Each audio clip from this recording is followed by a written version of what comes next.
Sosok Akil, bocah SD yang viral diam-diam bersihkan musola pulang sekolah. Inilah sosok Akil Wijaya, bocah SD yang diam-diam membersihkan musola setelah pulang sekolah. Akil Wijaya, 11, adalah anak bungsu dari pasangan Bambang Wijaya dan Novita Suryani Harevana. Sehari-hari Bambang bekerja sebagai kuli bangunan, sementara istrinya adalah seorang ibu rumah tangga.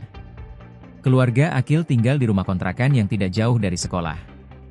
Pindah kemari udah 5 tahunan lah. Masih nyewa rumah mereka. Memang tergolong kurang mampulah.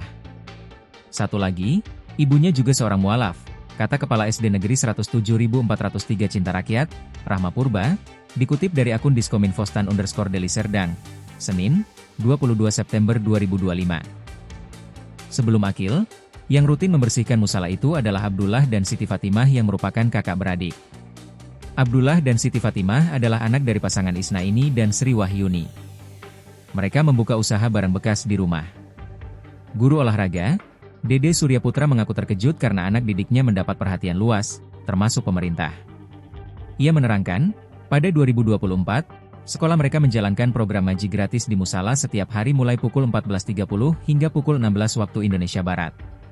Ia selalu mengingatkan anak-anak, terutama siswa kelas 5, untuk berbuat kebaikan sekecil apapun.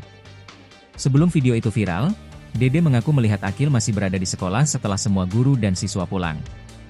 Setelah pulang ke rumah, Dede pun memeriksa kamera pengawas sekolah dan melihat Akil membersihkan musala. Ia pun takjub melihat tindakan anak didiknya tersebut. Akil sendiri mengaku terinspirasi oleh kebersihan musala yang ia lihat saat datang untuk mengaji.